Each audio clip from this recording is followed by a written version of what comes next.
नमस्कार, news state देख रहे हैं आप। मैं हूं आपके साथ अंजीत और वक्त हो गया सबसे बड़ा मुद्दा का। भारत में धर्म रोम रोम से लेकर कोण कोण तक में बसा है। धर्म के अलग अलग रंगों से सजे इस देश में कई बार धार्मिक आस्थाओं को चोट पहुंचाने की कोशिश की गई। इतिहास हमें बताता है कि ताकत के जरिए कई धार्मिक स्थानों को ध्वस्त करके वहां पर नई इमारतें खड़ी कर दी गईं। इसी सिलसिले में शिया वक्फ बोर्ड के पूर्व चेयरमैन वसीम रिजवी ने पीएम मोदी को चिट्ठी लिखी है। रिजवी ने 9 मंदिरों का विशेष तौर पर उल्लेख करते हुए दावा किया कि इन मंदिरों को मुगल काल में तोड़कर मस्जिदें बना दी गईं। वसीम रिजवी ने पीएम से मांग की कि इन जगहों को वापस हिंदुओं को सौंपकर उनके साथ इंसाफ किया जाए।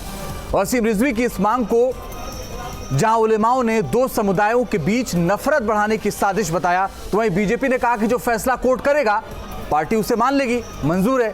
पहले मथुरा का मामला कोर्ट पहुंचा और अब वसीम रिजवी की चिट्ठी पीएमओ भेजी गई है। मतलब साफ हो चुका है कि यह मुद्दा अभी और पेचीदा होगा, क्योंकि अभी इसमें राजनीति का तड़का लगना भी बाकी है।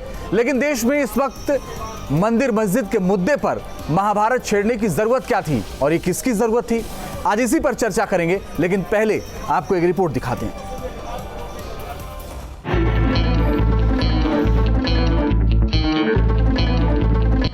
मुगलों द्वारा तोड़े गए प्राचीन सभी मंदिरों को मुगलों के शासन काल से पहले जैसी स्थिति में लाया जाए, इसके लिए कानून बनाए जाने की जरूरत है। मथुरा में श्री कृष्ण जन्मभूमि से जुड़ा एक मामला अभी कोर्ट में पहुंचा ही था कि लखनऊ में बैठे शिया वक्फ बोर्ड के पूर्व चेयरमैन वसीम रिजवी ने 8 कदम आगे जाते हुए कुल 9 मंदिरों के लिए पीएम मोदी को एक चिट्ठी लिख दी। वसीम रिजवी ने प्रधानमंत्री मोदी से प्लेस ऑफ वर्शिप एक्ट 1991 को खत्म कर पुराने तमाम तोड़े गए मंदिरों को हिंदुओं को वापस देने और मुगलों के राज से पहले की स्थिति बहाल करने की मांग की है। पीएम मोदी को लिखे गए पत्र में शिया नेता रिजवी ने देश की उन 9 मस्जिदों का भी जिक्र किया है जहां पहले मंदिर होने का दावा किया जाता है। वसीम ने पत्र में लिखा है कि इन मंदिरों को मुगलों ने तोड़कर मस्जिद बना दिया था, जिनमें केशव देव मंदिर मथुरा, अटाला देव मंदिर जौनपुर, काशी विश्वनाथ मंदिर वाराणसी, रुद्रा महालय मंदिर गुजरात, भद्रकाली मंदिर गुजरात, अदीना मस्जिद बंगाल, विजया मंदिर विदिशा मध्य प्रदेश और मस्जिद कुवतुल इस्लाम कुतुब मीनार शामिल हैं। हम एक लोकतांत्रिक मुल्क में रहते हैं। हिंदुओं के साथ में मुगलों द्वारा की गई जुल्म और ज्यादती तो वापस नहीं की जा सकती, लेकिन उनकी धार्मिक संपत्तियां जो मुगलों ने तोड़ी हैं, उन्हें वापस हिंदुओं को सौंपा जाना भारतीय बहुसंख्यक हिंदू समाज के साथ में न्याय होगा। वसीम रिजवी के बयान को देवबंद के उलेमाओं ने नफरत फैलाने वाला बयान बताया है। उलेमा कहते हैं कि रिजवी को न तो इतिहास की जानकारी है और न मुगलों की उदारता की। कोई सैकड़ों साल तक सिर्फ जुल्म के सहारे कैसे राज कर सकता है? हिंदुस्तान की तारीख क्या कहती है और हिंदुस्तान की तारीख में क्या लिखा हुआ है, वसीम रिजवी को जो है इसका मुताला करना चाहिए। मुग़ल शासन में कोई भी मंदिर तोड़कर मस्जिद नहीं बनाई गई। अलबत्ता इतना ज़रूर हुआ है कि मुग़लों ने मंदिरों के लिए ज़मीनें अलाट की हैं, उसके आज भी कागजात मौजूद हैं। वहीं बीजेपी के मुताबिक उसे हिंदुओं की आस्था की भी परवाह है, मगर मंदिर मस्जिद के ताज़ा विवादों पर वो कोर्ट के फैसले के साथ खड़ी होगी। प्रभु श्री राम हो या प्रभु श्री कृष्ण हो, चाहे भगवान भोले शंकर हो, यह भारत ही नहीं, भारत के बाहर रहने वाले करोड़ों लोगों की आस्था के प्रतीक हैं। और एक राष्ट्रवादी सोच वाली पार्टी होने के नाते भारतीय जनता पार्टी अपने को इस आस्था के साथ संबद्ध रखती है। लेकिन हम संविधान को मानने वाले लोग हैं। संविधान के अंतर्गत देश की न्यायालय जो निर्णय देंगे हम उसका स्वागत करेंगे। इतिहास गवाह है कि हर दौर के राजाओं और बादशाहों ने अपने अपने हिसाब से अपनी ताकत का इस्तेमाल किया और इतिहास से पता चलता है कि मुगल काल में कुछ जगह इसी ताकत के नशे में मंदिर भी तोड़े गए थे। लेकिन आस्था के मुद्दों पर भारत में सियासत होना भी कोई नई बात नहीं। इस पर आगे जमकर सियासत होगी, इसमें भी कोई शक नहीं। Team news state. और इस मुद्दे पर विश्व हिंदू परिषद और इतिहासकारों का क्या कुछ कहना है, वो भी आपको सुनवाते हैं। हिंदू समाज भी अपने उस खोए हुए सम्मान को पुनः वापस चाहता है, उस खोए हुए धर्म स्थान को पुनः स्थापित करना चाहता है, अपने खोए हुए उस बंधुओं को पुनर्वापसी कराना चाहता है और उसके लिए हर कीमत चुकाने के लिए हिंदू समाज, हिंदू संगठन आज आतुर है, अग्रसित है। ये जो मुस्लिम इन्वेडर्स जब ने आना शुरू करा, रूलर नहीं, इन्वेडर्स ने आना शुरू करा, आक्रमणकारियों आना शुरू करा, और उनका थोड़ा सा एजेंडा धर्म के विरुद्ध भी हुआ करता था। अपार्ट फ्रॉम यहाँ पे धन लूटने के, शुरू में तो खाली लूटने के लिए आते थे, वो उनको जो उनका एक धार्मिक ये था कि धर्मस्थल को तोड़ के या पवित्र करके भी उनको थोड़ी सी संतुष्टि मिलती थी, ऐसा लगता है। और इसी पर बात करेंगे मेरे साथ अशफाक हुसैन ज़िया साहब जुड़ रहे हैं, शिया मुस्लिम धर्मगुरु हैं। इसके अलावा मुफ्ती नदीमुद्दीन जी हमारे साथ जुड़ रहे हैं, अध्यक्ष हैं ऑल इंडिया उलेमा काउंसिल के, और साथ ही सैफ खान साहब जुड़ रहे हैं, कांग्रेस के समर्थक हैं। मेरे साथ थोड़ी देर में प्रोफेसर आर.एन. द्विवेदी साहब जुड़ेंगे जो कि अपना पक्ष रखेंगे, और हीरो वाजपेयी साहब भी जुड़ेंगे जो कि हमारे साथ जुड़ेंगे और वो भारतीय जनता पार्टी का पक्ष रखेंगे। पहला सवाल अशफाक हुसैन साहब आपसे, जो बात वसीम रिजवी साहब कह रहे हैं उससे इत्तेफाक रखते हैं आप?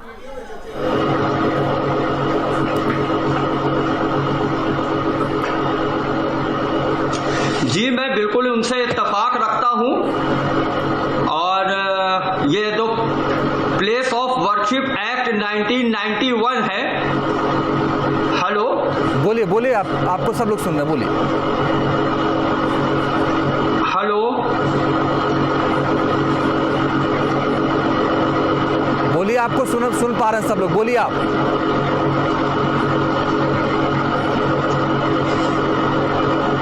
जी आपको मेरी आवाज आ रही है? आप बोलिए, हम सुन पा रहे हैं आपको।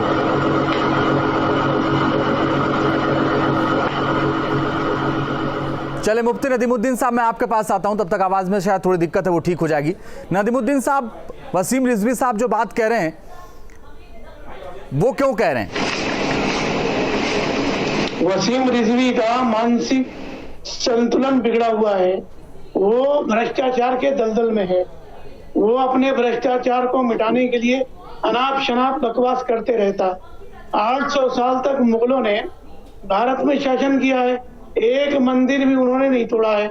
मैं कहता हूं कि अगर मुगलों का आप इतिहास मिटाना ही चाहते हैं, ताजमहल गिरा दीजिए, लाल किला गिरा दीजिए, हुमायूं का मकबरा गिरा दीजिए, पूरे देश से मुगलों का सब कुछ मिटा दीजिए, फिर देखिए कि देश में बचता क्या है। चंद पागल हैं, चंद सरफिरे हैं जो देश में विभाजन पैदा करना चाह रहे हैं, हिंदू और मुसलमानों को टकराव पैदा करके ये देश को कमजोर करना चाह रहे हैं।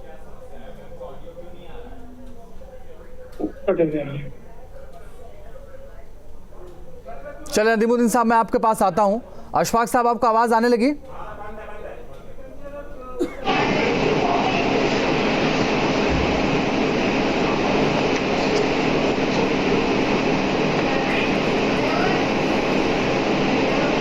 सैफ खान साहब हमारे साथ जुड़ गए, कांग्रेस के समर्थक हैं।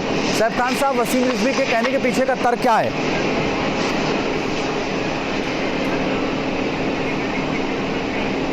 देखिए, तर्क बहुत साफ साफ सी बात है। वसीम रिजवी आज से पहले दूसरी पार्टी में जब वक्फ बोर्ड के चेयरमैन थे, तब तो हमें कुछ ऐसे लेटर नजर नहीं आए। आज जो ये 9 जगह के या 9 जो लोकेशंस की बात करते हैं, ये भी जब पिछली पार्टी में थे तब इन्होंने कोई ऐसा लेटर जो है प्रधानमंत्री को लिखा नहीं जो है। बहरहाल जब वो भारतीय जनता पार्टी में आते तो ऐसे लेटर गिरी जो है उनकी हमें देखने को मिलती है। मैं ये भी बहुत साफ कहना चाहता हूं कि वसीम रिजवी जैसी या वसीम रिजवी वाली पार्टी यानी भारतीय जनता पार्टी वही पार्टी है जो है इस धर्म के खिलाफ जो है खड़ी हुई थी, राम मंदिर के खिलाफ खड़ी हुई थी। जो पार्लियामेंट में जो ऑर्डिनेंस जब राम मंदिर के लिए आ रहा था, जब कांग्रेस लेके आ रही थी, तब वो मना करने वाले लोग थे। तब तो उनकी तरफ से कोई स्टेटमेंट सामने नहीं आते। आज भी मैं जानना चाहता हूं कि सिर्फ ये स्टेटमेंट ही देना जानते हैं या किसी भी केस में, चाहे वो मथुरा में हो या काशी में हो या राम मंदिर का मामला हो, उसमें कोई पार्टी तो वसीम रिजवी आज तक बने नहीं, ना भारतीय जनता पार्टी बनी। ये सिर्फ लिखत करके जो है पार्टी जो है अपने जो वसीम रिजवी ऐसे स्टेटमेंट्स देते रहते हैं, जबकि लेना देना जो है वो कुछ होता नहीं है। मैं ये जानना चाहता हूं कि आज से पहले क्यों ऐसे कोई स्टेटमेंट इनकी तरफ से नहीं आए।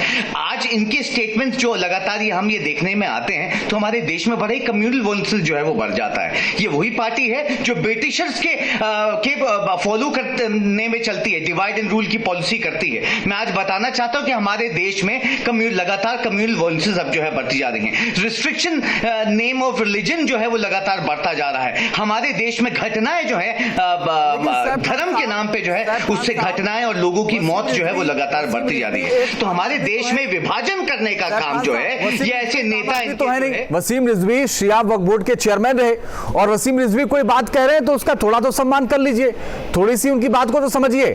आप लोग सिरे से कह देते, अभी एक मौलाना साहब कह रहे थे उनका मानसिक संतुलन खराब है। नहीं क्या नहीं, मुझे बताइए कोई पार्टी बने? अंजित आप ये बात कर रहे हैं? अंजित सुन लीजिए, मैं नहीं कह रहा मानसिक संतुलन खराब है, आप डिसाइड करिए।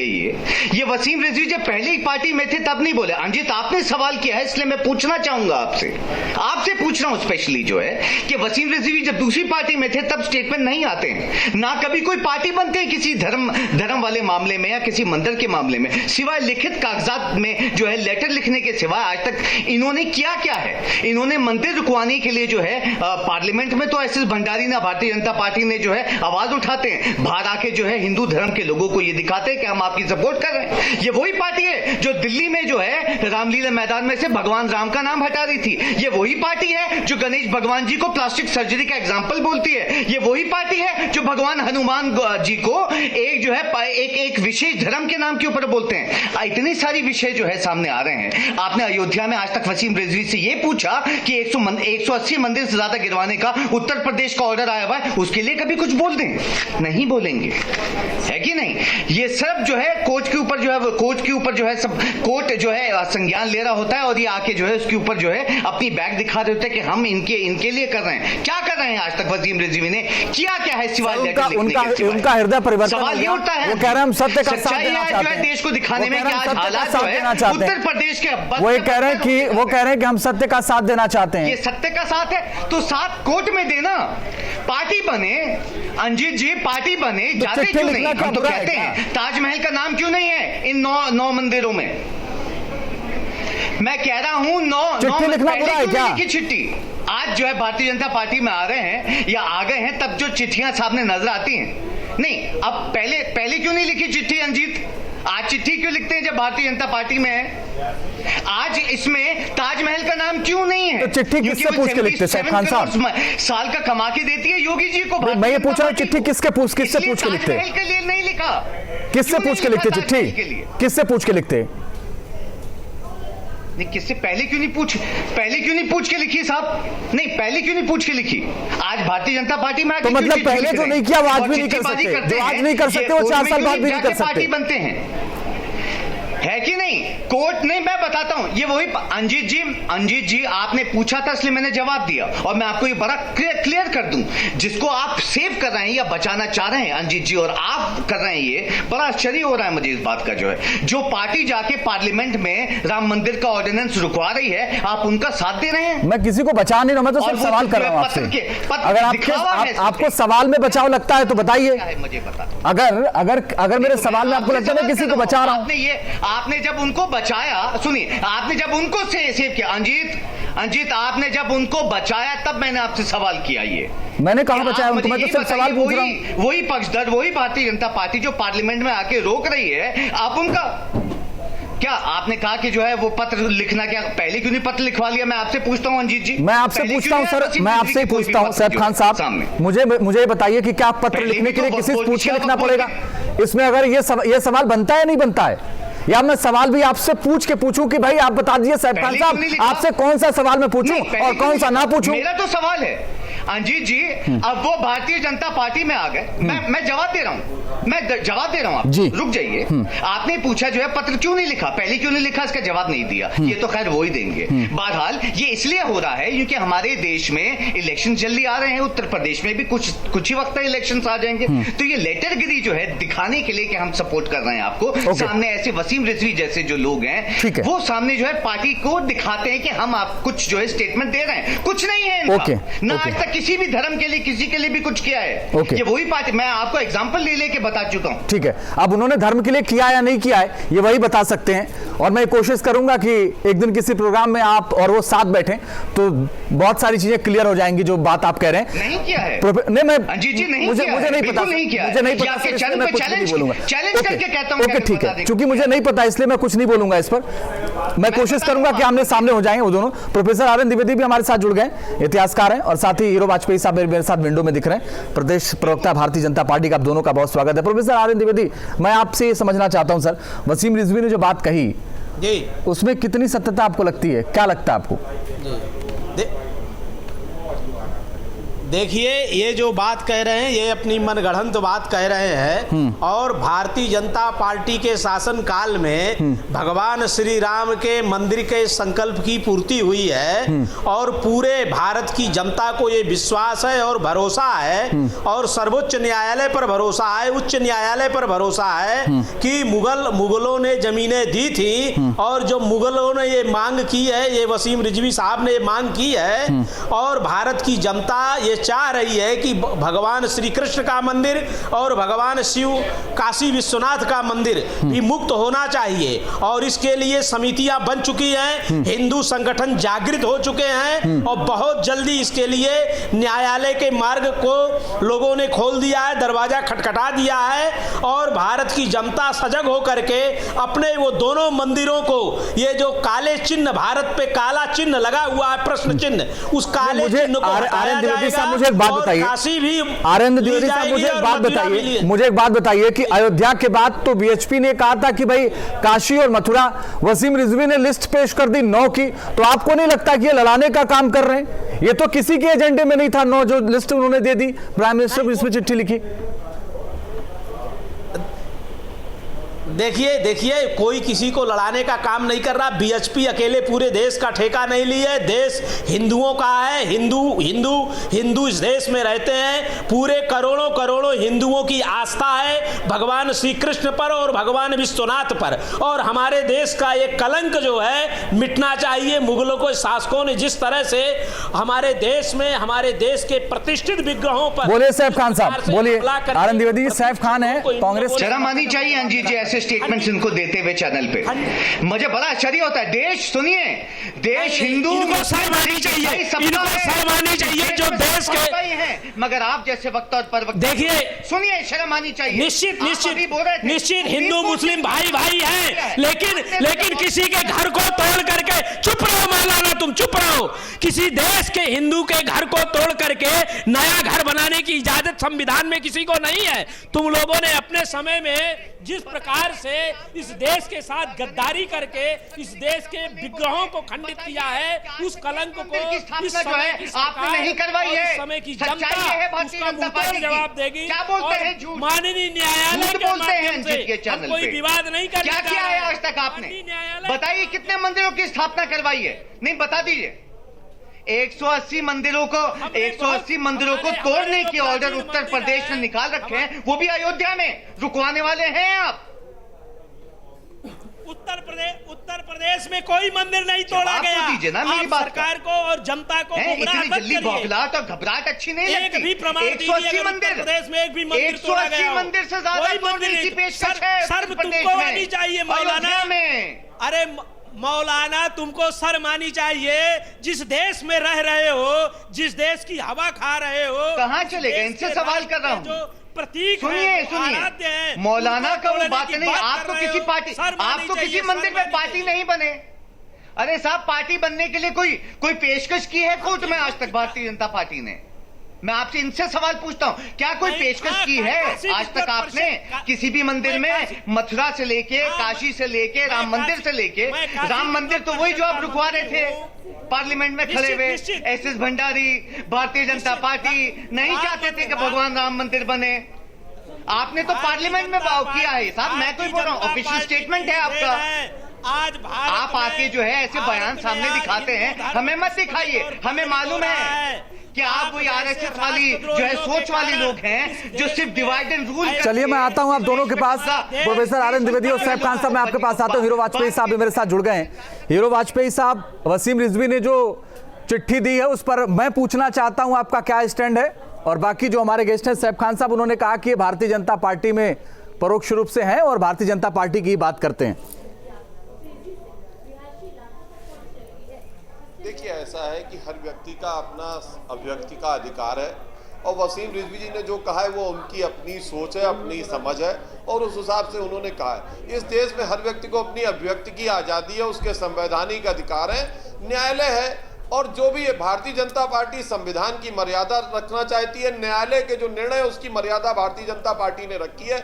ऐसे जितने भी मामले हैं उसमें संविधान जो कहेगा, न्यायालय जो कहेगा, भारतीय जनता पार्टी उसका सम्मान करती है और करती रहेगी। मुझे एक बात बताइए कि हमने अभी आर एन द्विवेदी से भी ये सवाल किया था, भाई वसीम रिजवी लड़ाने का काम नहीं कर रहे हैं तो और क्या कर रहे हैं हिंदू मुस्लिम को? क्योंकि हमने तो देखा था कि एजेंडे में नारा जो सुना था अयोध्या के बाद काशी मथुरा, इन्होंने तो 9 जगहों की लिस्ट दे दी।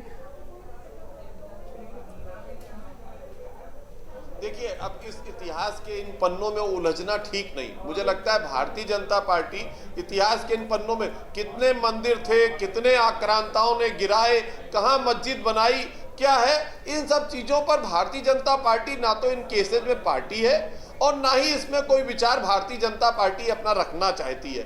सीधा सा एक संबंध है कि इस देश में सबको अपने संवैधानिक अधिकार है, सबके अपने न्यायिक अधिकार हैं। अगर किसी को कोई तकलीफ है, कोई सजेशन है, इतिहास में कोई छेड़छाड़ हुई है, कोई मंदिर तोड़ा गया है और कोई चाहता है तो अदालत जाए और अदालत से वो पक्षकार हो उस मंदिर का और अदालत जो निर्णय करेगी, जो उसके संवैधानिक अधिकार होंगे उनका निर्णय करेगी और उस पर जो निर्णय आएगा, भारतीय जनता पार्टी राम मंदिर मामले में भी अदालत के निर्णय का इंतजार किया और अदालत के निर्णय का सम्मान किया और अदालत ने जो निर्णय किया उसके बाद राम मंदिर बनने जा रहा है। और वैसे ही इसमें मामले में भी जहां कहीं कुछ होगा और अदालतें जो अपना निर्णय सुनाएंगी वो निर्णय हीरो वाजपेयी साहब इतना सेफ साइड खेलने की जरूरत ही नहीं है। हीरो वाजपेयी साहब इतना सेफ साइड खेलने की जरूरत ही नहीं है। मैं आपसे पूछ ही नहीं रहा हूं कि जो मामला अदालत में उसका क्या होगा, मैं तो ये पूछ रहा हूं कि आपकी दोनों जगह सरकार है, वसीम रिजवी ने जो चिट्ठी लिखी है उसका क्या मतलब है? देखिए, चिट्ठी लिखने का अधिकार हम वसीम रिजवी से क्या आप छीन सकते हैं, भारतीय जनता पार्टी छीन सकती है? हीरो वाजपेयी साहब आपकी आवाज नहीं, दोबारा बोलेंगे? या ये मुस्लिम धर्मगुरु छीन सकते हैं? जी, मैं कह रहा हूं चिट्ठी लिखने का अधिकार वसीम रिजवी से, उनका अपना ज्ञान है, उन्होंने अपने ज्ञान के आधार पर चिट्ठी लिख दी, तो चिट्ठी लिखने का अधिकार क्या वसीम रिजवी से छीना जा सकता है? हम छीन सकते हैं क्या? भारतीय जनता पार्टी छीन सकती है क्या? या कोई मीडिया हाउस छीन सकता है? या मुस्लिम धर्मगुरु छीन सकते हैं? या हिंदू धर्मगुरु छीन सकते हैं? यह उनका अपना अधिकार है, उन्होंने अपना चिट्ठी लिख दी। मुझे लगता है चिट्ठी के आधार पर लोगों को बौखलाना नहीं चाहिए। इतिहास में जो तथ्य हैं वो सामने आएंगे। यदि किसी को लगता है कि कोई चीज हमें करनी है और वो उसमें पक्षकार है, वो न्यायालय जाएगा, न्यायालय का जो निर्णय आएगा उसको हिंदुस्तान में हर नागरिक को सम्मान करना होगा। भारतीय जनता पार्टी ने भी उसका सम्मान राम मंदिर मामले में किया है, आगे के अन्य मामलों में भी जो निर्णय आएंगे उसका भारतीय जनता पार्टी सम्मान करेगी। चिट्ठी को गलत सही बोलिए, सैफ खान साहब बोलिए, आप ही बोल लीजिए पहले। देखा अंजित जी, मैंने आपके चैनल पे पहले ही बोल दिया था, ना कोई पक्षकार थे ये, बल्कि इनफैक्ट ये खुद ही थे जो पार्लियामेंट में जो ऑर्डिनेंस रुकवाने वाले थे, वरना कब का राम मंदिर जो है की स्थापना हो चुकी होती। आज आपके चैनल पे आके सामने बोल गए कि साहब जो है हम तो कोई पार्टी बने नहीं, और मैंने ये बात आपके चैनल पे रखी थी और उसके बाद आपने जो है ये बात उनसे बुलवाई। साफ साफ के राम मंदिर में भी वो हट गए और बाकी ना वो काशी में है, ना वो मथुरा में है, और ऐसी कोई भी सपोर्टिंग जो रोल है भारतीय जनता पार्टी का रहा ही नहीं है। रही अब वसीम रिजवी की ये बात जो है कि वो लेटर लिखे या ना लिखे, जो है वो आजकल क्या है, Bharatiya Janata party divided rule में ही सिर्फ वो रखती है, पॉलिसी रखती है। भाई काम पे तो यकीन रखते नहीं। आज देश की जीडीपी देख लें, करप्शन देख लें, बेरोजगारी देख लें, इस पे तो बात करेंगे। चर्चा हम करते हैं उस पर और आपको बुलाते भी हैं सैफ खान साहब के। नदीमुद्दीन साहब, मैं आपको बीच में लाना चाहता हूं। भाई वसीम रिजवी ने जो चिट्ठी लिखी वो उनका अधिकार है, उससे तो छीना नहीं जा सकता, बात तो सही है, और आप उनको कह रहे हैं वो मानसिक हालत उनकी ठीक नहीं है। देखिए, वसीम रिजवी इस तरह के उटपटांग काम करने के वो बाहिर है। वो चिट्ठी लिखे, अगर वो अपनी माँ को गाली देते हैं, माँ के खिलाफ भी चिट्ठी लिखें तो उनकी आजादी है, मगर देश जानता है, मुगलों का इतिहास है कि मुगलों ने कभी किसी मंदिर को तोड़ करके मस्जिद नहीं बनाई। अगर बनाए होते तो इतने साल लंबे शासन नहीं किए होते। अब वसीम रिजवी को आरएसएस और बीजेपी। चलिए सर, आप भी जो है ना, आप भी जो है, आर एन द्विवेदी साहब छोटा सा जवाब, फिर मैं आगे प्रोग्राम खत्म करता हूं। देखिए, वसीम देखिए, रिजवी को इतिहास लेखन की पुनर्जरूरत है और भारतवर्ष में शिक्षाविदों के द्वारा पुनर्इतिहास लिखा जा रहा है। और जहां जहां इस तरह की गलतियां हुई हैं, हमारी काशी विद्वत परिषद इस पर बराबर नजर रखे हुए है और हमारे हिंदू संगठन इस पर नजर रखे हुए हैं और इस तरह की मांगे काशी से भी उठ रही है और काशी भी एक मुक्ति मोर्चा का एक अभियान। चलिए सर, वक्त इतना ही था, बहुत बहुत शुक्रिया।